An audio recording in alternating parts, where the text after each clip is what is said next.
Hello guys, welcome to my new channel. आज हम बात करेंगे एक नई मानवा के बारे में। इसकी स्टोरी कतई मस्त है। आप ये सुनोगे ना तो मज़ा आ जाएगा आपको। इसमें स्टोरी एक वैम्पायर पे होती है और चलिए स्टोरी स्टार्ट करते हैं। कहानी की शुरुआत में हम देखते हैं कि एक चांदनी रात के सीन और रास्ते पहाड़ों के साइड पे एंड उसमें जा रही है एक तेज़ रफ्तार में गाड़ी। और कोई ऐसी वैसी गाड़ी नहीं, एक मैकलैरन। चमकती रात में एक सुंदर मैकलैरन से निकलता है हमारा एमसी सिल्वेस्टर। नीली आंखें, सफ़ेद बाल। हमें एक जगह दिखाई जाती है जैसे कि दो बंदे बैठे होते हैं, आग लगा के बातें कर रहे होते हैं। उन्होंने एक नया इलीगल ड्रग लाया है जिसे साइक्लिडिक मून कहते हैं। जो लोगों ने उसे स्मगलिंग करवाया है उन्होंने उसके लिए पैसे भी दिए हैं। तभी एंट्री होती है हमारी एमसी, नीली आंखें, सफ़ेद बाल, हमारे सिल्वेस्टर की। सिल्वेस्टर एक हाथ जेब में और एक कंधे पे स्वॉर्ड वाला वॉक्स। तभी उनमें से एक बोलता है कि आज एक और गेस्ट आने वाला है क्या। दूसरा बंदा उठता है और सिल्वेस्टर को रोकते हुए बोलता है कि तुम्हारे पास इनविटेशन है। तभी हमारा हीरो निकलता है डेजर्ट ईगल और रखता है उसके सर पे और चला देता है। खोपड़ी फट जाती है, खून के छींटे उड़ते उड़ते दूसरे बंदे के चेहरे पे भी लगते हैं। शक्ल पे 12 बज जाते हैं।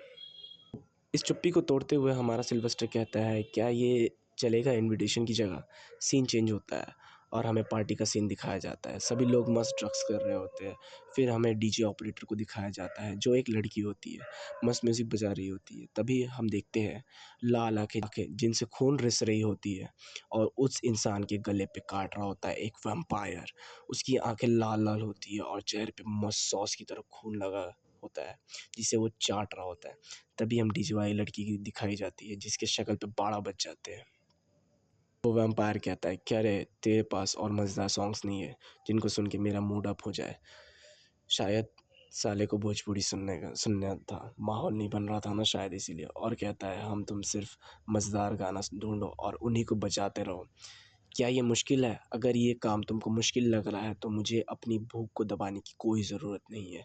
और हमें राइटर की एक लाइन दिखाई जाती है जिसमें राइटर बोलता है, वैम्पायर्स के लिए इंसान कुछ नहीं, बस एक शिकार है या खिलौना। वैम्पायर की आंखें क्या ही डरावनी लग रही होती है, बिल्कुल क्रीपी सा स्माइल। और तभी एंट्री होती है हमारे एमसी की, ब्लू आइज़ लेके। राइटर बोलता है, कुछ ऐसे भी लोग होते हैं जिनसे वैम्पायर भी डरते हैं और हम उन्हें कहते हैं वैम्पायर हंटर्स। हमारे एमसी की एंट्री से एक बॉडीगार्ड उड़ के जाता है और हमारे एमसी कहता है, देखो तो इन चेहरों को, लगता है मुखिया कुछ ज़्यादा ही मज़ा कर रही है। और क्या ही बैड एस पैनल है, वैम्पायर से ज़्यादा अपना एमसी वैम्पायर लग रहा है, बस दो साइड वाले दांतों की कमी है। तभी हमारा वैम्पायर्स में से एक कहता है, कौन हो तुम तो यहाँ नहीं बुलाए गए।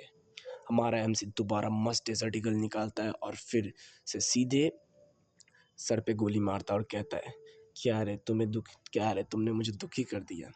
मुझे पता चला कि तुम अपने माँ बाप के ट्रेसेस को ढूंढने में मुश्किल हो रही है जुकियो। हाँ, जुकियो उसी सॉस चाटने वाले का नाम है। बट अगर सोचा जाए, जुकियो तुम्हारे उस माइटी मतलब स्ट्रॉन्ग एंड पावरफुल जुकियो पार्टी मेंबर्स के सामने ये तो कुछ नहीं है। और तुम इन थर्ड क्लास गैंग्स से डील करने लगे। तुम्हारे वो मरे हुए जुकियो क्या बोलेंगे जब वो ये देखेंगे? वो तो रोने लगेंगे, जबकि वो आज तक एक बार भी आंसू नहीं टपका है। हमारा जुकियो भाई की नसें फटने लगती है ये सब सुन के। हमारा जुकियो भाई कहता है, तो ये तुम हो वो लॉन्ग सिल्वर हेयर प्रिंस जिसे निकाल दिया गया है वेटिकन से, the true demon Hunter Sylvester. और एक डेविल से स्माइल देते हुए कहता है कि मैं आज की रात तुम्हारे खून से सजाऊंगा। और चेले चपाटे कुछ ज़्यादा ही जोश में आ जाते हैं। सिल्वेस्टर भाई भी कहता है, तुम्हारी खातिरदारी अच्छी नहीं लगती क्योंकि तुम्हारे पास पेरेंट्स जो नहीं है, और वैम्पायर्स उस पर टूट पड़ते हैं। और हमें खून उड़ते हुए दिखाता है। Guess what? खून किसका? हमारे एमसी। ना ना, नॉट पॉसिबल। वैम्पायर्स का। हमारा एमसी मस्त बैडास तरीके से खून उड़ाता हुआ। तभी हमारा एमसी बीच से अपनी स्वॉर्ड लेके निकलता है और कहता है, लगता नहीं है तुम्हारे पास ऐसी कोई इन्फॉर्मेशन है जो मुझे तुमसे चाहिए होगी, क्योंकि जैसे ही तुमने मुझे मारने का सोचा तभी तुम सारे नल्लों में से सबसे नल्ले बन गए। इसे सुनकर हमारे विलेन के पीछे लग गई आग और वो सीधा हमारे सिल्वेस्टर भाई पे किया अटैक। हमारे सिल्वेस्टर भाई मस्त अपना desert eagle Robin Hood style में घुमाते हैं, दाएं दाएं दाएं गोली चला देते हैं। एक दो गोली भले ही जोकियो भाई को लगती है, लेकिन वो अपने हाथ को स्ट्रेच करके मॉन्स्टर वाले हाथों में बदल के सीधा हमला करता है हमारे सिल्वेस्टर भाई पे। और वो उसे डॉज करते हैं अपनी तलवार से और कहते हैं ओ मतलब तुम्हें बदलना भी आता है। हमारे जुकियो भाई अपना हाथ सिल्वेस्टर के बॉडी में घुसाने ही वाले थे कि सिल्वेस्टर भाई डेजर्ट गन निकाल के सीधा उसका हाथ ही बीच से गायब कर देते हैं और एक लात सीधा उस जुकियो भाई के बिस्किट्स पे मारते हैं। मुझे तो लगता है पक्का उसके बिस्किट्स क्रैक हो गए होंगे। उनके चेहरे देख के तो यही लगता है सीधा दीवार से टकराते हैं और जैसे ही धूल हटती है हम देखते हैं कि जुकियो भाई अपना लंबा हाथ लिए मस्त गिरे पड़े हैं और हमारा सिल्वेस्टर कहता है अपने एक दोस्त को कि तुम थोड़ा रुक नहीं सकते। हमें देखते एक नए चेहरे को, जियांग जुन। ये भी एक वैम्पायर हंटर है लेकिन मैं इसे जुन बुलाऊंगा। जुन भाई बॉडी से खून निकाल रहे होते हैं। इसका क्या इस्तेमाल होगा ये आगे हमें कहानी में पता चलेगा। हमारा एमसी पूछता है डियाक्यून कहाँ, ये भी एक कैरेक्टर है जो हमें आगे मिलेगा कहानी में। जुन भाई कहते हैं उस अभी मैं भर लूँगा और कहता है कि जुकियो पार्टी का पक्का कोई ना कोई कनेक्शन ज़रूर है सैंडॉग गैंग से। इतनी मस्त जगह उनके छुपने के लिए। हमारे सिल्वेस्टर कहता है कैसा रहेगा तुम बकवास बंद करके जल्दी काम निपटाओ। तभी हम देखते हैं हमारे जुकियो भाई में पता नहीं कौन सी आत्मा आ जाती है। वो चिल्लाने लग जाता है। हमारा एमसी डेजर्टी गन निकालता है। जैसे ही शूट करता है जुकियो भागना शुरू कर देता है। उसे गोली लगती है तभी भी वो भागते रहता है और उछल कर आखिर वो गेट तोड़कर भाग ही जाता है और हमारा सिल्वेस्टर भाई उसके पीछे भागता है और फायर करता है। भाग गया, उसको जाने दो, वैसे भी इतनी चोटों के साथ वो मारा ही जाएगा। हमारा एमसी कहता है तुम अगर ऐसे ही बात करते रहोगे ना तो मैं ही तुम्हें एक दिन पक्का मार दूंगा। जुन भाई कहते हैं क्या ही डरावना जोक था और कहता है पूरी कोशिश करूँगा ये सब साफ़ करने में और वो यहाँ से निकल जाता है। हमारा एमसी कहता है ये बहुत ही कॉम्प्लिकेटेड होता जा रहा है, सच्ची थोड़ी थोड़ी ये गोजो वाली वाइब दे रहा है। मैं ऐसे क्यों कह रहा हूँ तुम्हें आगे पता चलेगा। सिल्वेस्टर भाई चांद की तरफ देखते हैं और सोचता है वो अपना दिमाग खो चुका है इसका मतलब। और सीन शिफ्ट होता है और हमें एक बाइकर्स का ग्रुप दिखाया जाता है और उनके पीछे होती है पुलिस की गाड़ी। रुक जाओ तुम सब और धीरे कर लो गाड़ी, जीना चाहते हो तो। तभी एक लड़की अपने मित्र का औजार अपने हाथों से दिखाते हुए कहती है तो तुम ही मार दो ना हमें। मिलता है हमारा न्यू एमसी हान सेगन और कहता है आज कोई बनेगा बलि का बकरा इस चांदनी रात के लिए। मेरी ज़िंदगी में कुछ खास तकलीफ़ें नहीं हैं। मेरे पास एक घर है, गार्डन है, मेरे पापा एक बिजनेसमैन है, मेरी माँ एक हाउसवाइफ है, मेरा बड़ा भाई मॉडल स्टूडेंट है और हमारे पास एक डॉग भी है, गोल्डन रिट्रीवर, जिसका नाम है जियान डार्क। जिसको अब हम डार्क बोलेंगे क्योंकि मैं नहीं चाहता एक नाम के चलते पूरा वीडियो ख़राब हो। तभी हमें बाइकर के ग्रुप को दिखाया जाता है और हमारा एमसी कहता है मैं पढ़ाई में भी अच्छा नहीं हूँ और किसी भी चीज़ में नहीं, मैं इसलिए अपनी रोज़मर्रा की ज़िंदगी से भागना चाहता हूँ। वो लड़की चिल्लाती है जान वो अभी भी हमारे पीछे है, हम कैसे उनसे पीछा छुड़ाएंगे। लड़का कहता है तुम थोड़ा हिलना बंद करो और शांति से बैठ जाओ। तभी हम देखते हैं हमारा हान भाई को जो अपनी गाड़ी की रेस देते हुए पूरे ग्रुप से अलग निकल जाता है और बाइक के साथ ब्रिज से छलांग लगा देता है। उनका ग्रुप पूरा शॉक, ये हान को क्या हो गया। और मस्त ड्रिफ्ट मारते हुए हान उन लोगों की तरफ देखता है और ग्रुप से एक बंदा कहता है हे हान तुम भाग रहे हो अकेले। हमारे हान भाई कहते हैं उस समय मेरे लिए सिर्फ अपनी रोज़मर्रा की ज़िंदगी से भागना था। तभी हान भाई अपने घर पहुंचते हैं और गेट खोलते ही उन्हें अजीब सी स्मेल आना शुरू हो जाती है और जूते पे भी खून लग जाता है। लाइट्स भी ऑफ होती है और ये स्मेल बिल्कुल किसी सड़ी हुई मछली की तरह आ रही थी। हान को लगता है पक्का कोई ना कोई उनके घर आया होगा। वो एक लाठी लेके आगे बढ़ता है मॉम डैड चिल्लाते हुए कोई है क्या यहाँ। तभी अचानक उसका कुत्ता बार्क उस पर हमला करता है। वो लकड़ी को हान बार्क के मुंह में लगा देता है और खुद को कटवाने से बचा पाता है। उसका कुत्ता बिल्कुल किसी मॉन्स्टर की तरह लग रहा था। हान उसे दूर झटकता है, उसे उसे दिखाई देता है कि एक मॉन्स्टर जो कि उसका डॉग बार्क बन चुका था।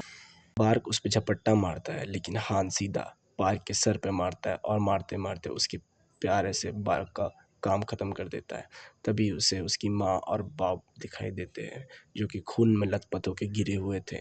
हान का चेहरा आंसुओं से भर जाता है और वो रो पड़ता है और कहता है बार्क मॉम एंड डैड इनको क्या हो गया, ये पूरी दुनिया में मेरे घर में ही ऐसा क्यों हुआ। सेकेंड फ्लोर, क्या वो अभी वहीं है। सेकेंड फ्लोर में डैड की हंटिंग गन है। लाइब्रेरी में वहाँ वो देखता है उसका भाई गिरा पड़ा है, उसका एक हाथ नहीं है और उसके सामने वो गन गिरी पड़ी है। हान कहता है, मुझे माफ़ कर दो, काश मैं थोड़ी देर पहले आता। सीन चेंज होता है, हम हान को देखते, उसके हाथों में वही बंदूक होती है और वो कहता है, ये अभी गर्म है। पक्का ये गन अभी उसने यूज़ की होगी, लेकिन उस शिकारी ने ये गन क्यों छोड़ दी? उसे क्या लगता है मैं यूज़ नहीं कर पाऊँगा, मैं उसे मार नहीं पाऊँगा? हम सीधे ही सीढ़ी से ऊपर जाते हुए देखते हैं और उसे कुछ आवाज़ आती है, वो सीधा बंदूक तान देता है। लेकिन जो वो देखता है वो इस दुनिया से परे थी। एक मॉन्स्टर का हाथ, उसके बाद उसका शरीर। वो मॉन्स्टर अपनी लंबी सी जीभ निकालता है, चिल्लाता है और हान वहीं सुन पड़ जाता है। वो सीन उसके लिए ऐसा था जैसा जब हम अपने फेवरेट सेलिब्रिटी को अपने सामने देखते हैं या जब कोई बेहुदा मजाक सुनते हैं, तब जैसा शौक वाला चेहरा बनता है। वही इमोशन हान का दिमाग में दौड़ रही थी। तभी उस मॉन्स्टर का शरीर हमें दिखाया जाता है। लाल आंखें, बहुत डरावना दिख रहा था। कसम से हान की आंखों में डर साफ दिखता है। तभी मॉन्स्टर हान पे हमला करता है। हान उस पर गन तान देता है और गोली चलाता है, लेकिन गोली उसको मिस हो जाती है। एक हाथ सीधा पड़ता है हान के शरीर पे। हान उड़ता हुआ सीधा तोड़ते हुए दूर गिरता है। जमीन पे हाथ घिसते हुए उठने की कोशिश करता है। उसे लगता है उसका एक शोल्डर डिसलोकेट हो जाता है। वो सोचता है, क्या मुझे भाग जाना चाहिए और पुलिस को बुलाना चाहिए या किसी पड़ोसी को, लेकिन उस समय उसका दिमाग ठीक से काम नहीं कर रहा था। बंदा गंदी तरह से पैनिक कर रहा था, बट उसके दिमाग में ये बार बार आ रहा था कि उसे इस मॉन्स्टर को मारना ही होगा। तभी मॉन्स्टर अपनी रेड आई से उस पर चार्ज करता है और हान गोली चलाता है। गोली मॉन्स्टर के कंधे पे लगती है और हमें दिखाया जाता है कि एक हाथ गन के साथ कट के हवा में उड़ रहा है। हान शॉक, ये क्या हुआ? उसका हाथ कट के अलग हो गया। उसकी आंखों में पूरा दर्द दिखता है और मॉन्स्टर उसे अपने हाथों से उसका सर पकड़ के हवा में उठा देता है। हान की आंखों से आंसू नदी की तरह बह रही होती है। उसे रिग्रेट हो रहा होता है कि मॉन्स्टर जिसने मेरी पूरी फैमिली मारी, मैं इसका कुछ नहीं कर पाया। मुझे माफ़ कर दो mom, dad, you and BART. तभी प्लॉट ट्विस्ट, एक गोली चलती है सीधा मॉन्स्टर के हाथ अलग, जिस हाथ से वो हान को उठा रखा था। मॉन्स्टर अपना हाथ पकड़ता है और उसमें से खून पानी की तरफ बह रहा होता है। तभी हमें एक बंदे की एंट्री दिखाई जाती है जो कि कांच तोड़ के आ रहा होता है और वो मॉन्स्टर पूरे गुस्से में उसकी तरफ देख रहा होता है। डेजर्ट ईगल निकालता है और फायर करता है, उस मॉन्स्टर को छल्ली छल्ली कर देता है। हमारा एमसी जमीन पर लेट कर ये सब देख रहा होता है। तभी मॉन्स्टर उस बंदे पे हमला करता है। अब हमें उस बंदे का चेहरा दिखाया जाता है, नन अंदर हमारा सिल्वेस्टर। वो अपना ब्लेड निकालता है और स्ट्राइक मारता है सामने की तरफ। और हीरो की बात है तो डायलॉग तो बनता है, कहता है तुम्हें पहले ही मर जाना चाहिए था, इतनी मुश्किल नहीं बढ़ानी चाहिए थी। और हमें पता चलता है कि ये वही जोकियो भाई है जो कि भाग के यहाँ आ गए थे हान के घर। फिर हमें कते बैडस पैनल दिखाया जाता है, उसकी बॉडी पड़ी है, उसमें से ब्लू ऑरा निकल रहा होता है और सिल्वेस्टर भाई हमारे वहीं खड़े होते हैं अपनी स्वॉर्ड लेके। तभी हान को दिखाया जाता है जो कि ज़मीन पे पड़ा होता है, ज़ोर ज़ोर से सांसें ले रहा होता है। तभी हमारा सिल्वेस्टर भाई अपनी स्वॉर्ड उसके गले पे रखता है और कहता है, तुम्हें जितना ब्लेम करना है मुझे करो, बट मैं किसी भी बंदे को छोड़ नहीं सकता। क्यों नहीं छोड़ सकता ये हम आगे पता चलेगा। हमें सिल्वेस्टर भाई की आंखें दिखाई जाती है, बिल्ली और गोजो भाई की आंखों से मिलाकर बनाई गई है लगता है। हमें दूसरी जगह दिखाते हैं, हान का हाथ कट के गन के साथ गिरा पड़ा है। तभी हान कॉन्शियस हो रहा होता है, उसकी आंखें बंद हो रही होती है और वो पूछता है, क्या वो गन तुम्हारी थी? और बेहोश हो जाता है। सिल्वेस्टर के दिमाग में ये बात आती है कि ये एक बर्बादी होगी अगर मैं इसको मार दूंगा। अब ये उसे मारता है कि नहीं ये तो हमें आगे पता चलेगा। सीन चेंज होता है, सुबह हो जाती है और हान के घर पे पुलिस आ जाती है। पुलिस कहती है, यहाँ हमें एक सर्वाइवर मिला है, जल्दी किसी को भेजो। यहाँ हम हान को दिखाया जाता है जिसकी आंखें खुलती है और मिराकल मिराकल उसका हाथ जुड़ जाता है। वह लोग स्ट्रेचर लेकर पहुँचते हैं और कहते हैं, मेरी विश पूरी हो गई। सीन चेंज होता है, हमें एक न्यूज़ चैनल से दिखाया जाता है। एक न्यूज़ रिपोर्टर हमें बताता है कुछ हफ्ते पहले हुए घटना में एक फैमिली मरती है। ये घटना के कारण सभी लोगों में डर का माहौल है। दूसरी न्यूज़ रिपोर्टर कहती है, क्या तुम उसी फैमिली की बात कर रही हो जिसे उनके पालतू कुत्ते ने मार दिया? बट क्या उस फैमिली को कुत्ते ने मारा या सर्वाइवर ने, क्योंकि उसके पास उस सीन में शॉर्ट गन थी। ऐसा भी हो सकता है कि उस सर्वाइवर ने पूरी फैमिली को मार दिया। आप सबको बता दो ये बातें हान की फैमिली के बारे में ही हो रही है। हमें उसके एक स्कूल के फ्रेंड को दिखाया जाता है जो कहता है उसका भाई बहुत स्मार्ट था, तुम्हें नहीं लगता कि उसने ये जेलसी से मार दिया होगा? तभी उस चैनल पे उस बाइकर को, दोस्त को दिखाया जाता है। वो जो कहता है वो सही बाइकर था, वो एक ठग नहीं हो सकता। तभी रिपोर्टर कहता है कुछ तो उसके बारे में अजीब है। तभी सीन चेंज होता है, हमें एक कैमरामैन को दिखाया जाता है जो कि हान की फ़ोटो ले रहा है। हान कहता है मैं कभी इतने चेहरे नहीं देखा, पूरी जगह कैमरामैन एंड रिपोर्टर से भरी होती है। रिपोर्टर्स कह रहे होते हैं तुम फ्रीली बता सकते हो उस दिन क्या हुआ था? क्या तुमने उन्हें मारा और तुमने उन्हें किसी रीज़न की वजह से मारा? तुमने क्या अपने पूरे फैमिली को मारा? ऐसा लग रहा था जैसा रिपोर्टर्स कुछ छुपा हुआ राज ढूंढना चाहते थे। एक रिपोर्टर उसके सामने आ जाता है और कहता है कुछ तो बोलो। उसके मन उस मॉन्स्टर की मेमोरी फ्लैश होती है। वो मॉन्स्टर कह रहा होता है तुम ही तो चाहते थे अपनी रोज़मर्रा की ज़िंदगी से छुटकारा पाना, और तुम ही तो वो हो जिसकी फैमिली जब मर रही थी तब तुम बाइक चला रहे थे। क्या तुम्हें नहीं लगता तुम्हारा गुस्सा होना भी जायज़ है? हमारा एमसी नहीं नहीं चिल्लाता हुआ भाग जाता है। उसे पता भी नहीं होता है वो चीज़ क्या थी जिसके चलते वो भाग रहा है। उसे कुछ भी याद नहीं है उस रात क्या था, कौन था वो आदमी, कौन था वो मॉन्स्टर, कौन था। उसे ये तक नहीं पता उस दिन हुआ क्या था। वो सच भी नहीं, वो सच था भी या नहीं ये भी नहीं पता। जब वो उठता है उस दिन वो मॉन्स्टर की बॉडी वहाँ नहीं थी। बॉडी गायब हो चुकी थी, वो भी बिना किसी निशान की। ऐसा लग रहा था उसको कि जो कुछ भी उस दिन हुआ वो कभी हुआ ही नहीं। वो सब कुछ भूल चुका है, वो मॉन्स्टर, वो इंसान, वो सब कुछ। सीन चेंज होता है और हमें दिखाया जाता है वो हान वही कोने में बैठा होता है जहाँ उसकी बॉडी मिली थी। ये कुछ ऐसी चीज़ें हैं जिस पे कोई भी बिलीव नहीं करेगा। वो अपने आप को उस घर में भी बंद नहीं कर पा रहा था जहाँ उसके साथ ऐसा कुछ हुआ था। फिर हम देखते हैं वो बाहर निकलता है बट वो सबसे छुपा छुपा रहता है।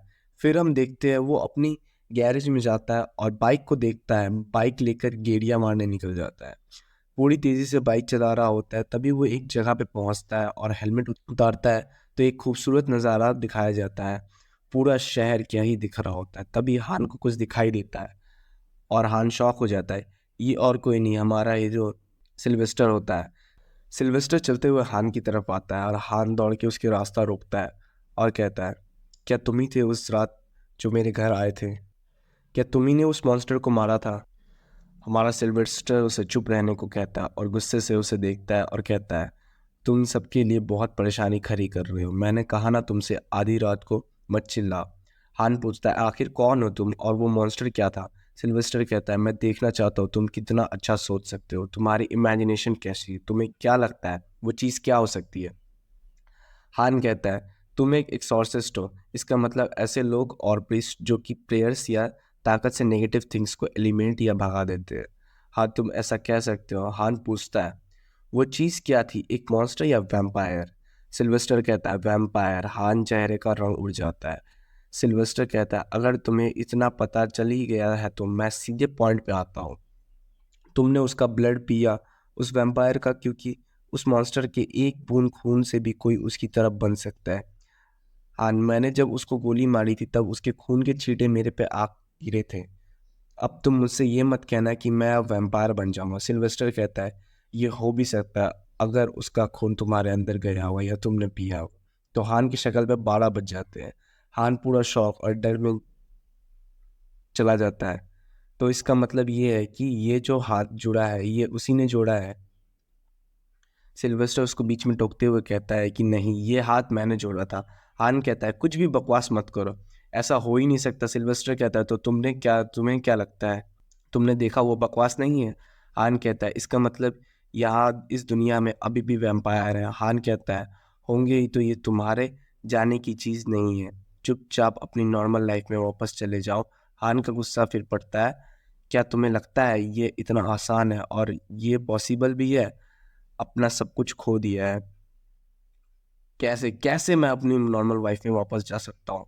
सिल्वेस्टर उसे कॉलर से उठा लेता है और कहता है मैंने कहा ना तुमको आधी रात में नहीं चिल्लाने। और तुम्हें क्या लगता है तुम ही अकेले इंसान हो जिसके साथ ऐसा हुआ है, जो कि सफ़र कर रहा है? तो इसका मतलब दुनिया में और भी लोग हैं मेरे जैसे। हान अपना कॉलर चटक देता है और कहता है तुम्हें क्या लगता है मैं छोड़ दूंगा उस मॉन्स्टर को जिसने मेरी फैमिली को मारा? क्या ये पॉसिबल है? मैं उन सबको मार दूंगा चाहे मैं मर क्यों ना जाऊं। रोते रोते हान कहता है। सिल्वेस्टर कहता है कैसे परेशानी वाला बच्चा है, सीन चेंज होता है, हमें एक कैफ़े का सीन दिखाया जाता है जहाँ जून भाई और एक मैडम जी बैठी होती है जिनका नाम सियांगवी होता है। गेट खुलते ही एक बेल बजती है जो कि गेट पे टंगी हुई थी। जून भाई कहते हैं, आ गए सिल्वेस्टर, ये कौन है तुम्हारे साथ? जून कहता है, तो तुम ही हो वो बच्चा जो उस दिन इंसिडेंट में बच गया था। सिल्वेस्टर बोलता है, जून मैंने तुम्हें जो काम दिया था उसका क्या हुआ? जून बोलता है, शायद वो बंदा कोड़िए से भाग निकला। ये हो क्या रहा है? तुम उसे ट्रैक करते करते उसे हर बार भगा कैसे देते हो? जून कहता है, जो भी हो तुम ये बताओ, तुम ये बच्चा को यहाँ क्यों ले आए? ये बच्चा बहुत ही फिल्मी लगता है, अभी हमें इसे ये सब से शामिल नहीं कर सकते। सिल्वेस्टर कहता है, तुम्हें तो पता चल ही गया होगा अभी तक कि आम इंसान के लिए वैम्पायर से लड़ना नामुमकिन है। अगर तुम एक सेकंड में भी भटक जाओगे तो एक वैम्पायर तुम्हारी हड्डियों का चूरमा बना सकता है और तुम्हें जिंदा खा सकता है। तो हमारा हान पूछता है, तो हम उनसे कैसे लड़ेंगे? सिल्वेस्टर एक ड्रग दिखाता है और बताता है, इसे साइक्लिडिक मून कहते हैं। अगर ह्यूमंस को वैम्पायर से फाइट करना है तो ये कंज्यूम करना ही होगा। अगर हम ये कंज्यूम करेंगे तो हमारा दर्द सहने की एबिलिटी बढ़ जाएगी और हमारी रॉ स्ट्रेंथ कई गुना बढ़ जाएगी। और इसे हम जितना यूज़ करेंगे उतना ज़्यादा तुम्हारी बॉडी वैम्पायर बनती जाएगी।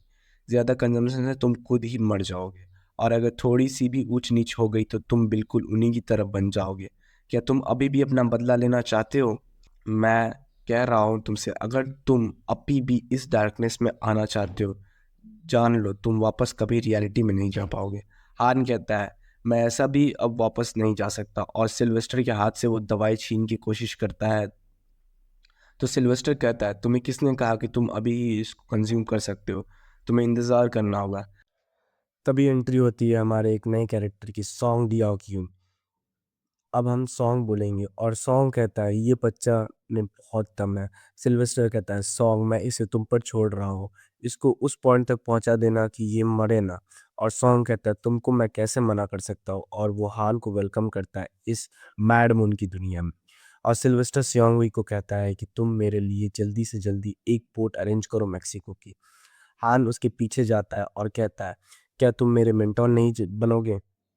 क्या तुम सच में अब्रॉड जा रहे हो? वो पीछे घूमता है और सॉन्ग को कहता है, क्या लगता है तुम इसको उस लेवल तक ट्रेन कर पाओगे? सॉन्ग बोलता है, मैं अपनी पूरी कोशिश करूंगा, और एक सिगरेट जलाता है। और सिल्वेस्टर कहता है, welcome to world of mad moon, हान से गन। अब हमें सीधा 1 साल बाद का सीन दिखाया जाता है। एक बेनिया नाम का क्लब दिखाया जाता है। कुछ ब्लैक कलर की गाड़ियां आके रुकती है और उसमें से निकलता है चियान युंग हो, सैंडोक गैंग का डिप्टी बॉस। एक बंदा दौड़ के आता है, उसके पास आता है और कहता है, तुम आ गए यूनिम। चियोन कहता है, यूनिम घंटा, तुम मुझे अब सनबे बोलोगे। जिसको नहीं पता उन दोनों वर्ड का मतलब, उन्हें बता दो। यूनिम मतलब बड़ा भाई और सनबे मतलब सीनियर। और अब से हम बिजनेसमैन हैं जो सिर्फ बिजनेस करेंगे। सही कहा ना? वो बंदा रिप्लाई करता है, हाँ आपने सही कहा सीनियर, और हाँ तुमने मुझे यहाँ क्यों बुलाया? चियोन युंग हो पूछता है। और सीन चेंज होता है और हमें दिखाया जाता है अपग्रेडेड वर्जन हान, जो कि कुछ बंदों को पेल के लेटा देता है। वो बॉस कहता है, तुमने मुझे उसके लिए बुलाया है, उसके लिए? तुम सालो, तुमसे एक काम नहीं होता। और एक बंदे उसे माफ़ी मांगता है, हमें माफ़ कर दीजिए सीनियर, और पूछता है, क्या ये वही है जिसने हमारे पूरे हाइडआउट का गेम बजा दिया है? और ये काफ़ी जवान भी दिखता है। हान रिप्लाई करता है, अबे तेरी बातें करना हो गया हो तो नीचे आ जा, तेरे चेले लोग ने पैसा लेने के बाद भी मुझे मेरा माल नहीं दिया। योंग कहता है, तुम्हें कुछ चाहिए तो मांग लो, ऐसे करने की क्या ज़रूरत थी? तुझे नहीं लगता तुम सब चोर हो और ये चोरों की ऑर्गेनाइजेशन है? यहाँ अपने बंदे से पूछता है, इसे क्या चाहिए? उसे चाहिए 8 ड्रैगनॉफ, एक टोकारेव और AK-47। तुम्हें ये सब चाहिए सिर्फ 5 मिलियन के लिए? तुम छोटे चूहे, तुम्हें क्या लगता है ये कितने की होगी? हान कहता है, तुम्हें सब कुछ पता होते हुए भी तुम ये कह रहे हो, जबकि तुम ही हो सारे गन्स डिस्ट्रीब्यूटर करते हो, रशियन चाइनीज सारे वेपन्स। तुम हमेशा उसका दुगना चार्ज करते हो ओरिजिनल प्राइस से। यूं कहता है, क्या ही उस बच्चे से बात करना है, उसे पुलिस को रिपोर्ट करो और बात खत्म करो। हान कहता है, ये भी मैं उन्हें कह दूंगा कि ये टट्टी ऑर्गेनाइजेशन जो कि वेपन्स बेचती थी अब चाकू छुरी बेचती है, और ड्रग्स भी। ये सुन के योंग कहता है, किसी ने मुझसे आज तक ऐसे बात नहीं की, और वो अपने 2 बंदों को ऑर्डर देता है, इसे काट के फेंक दो।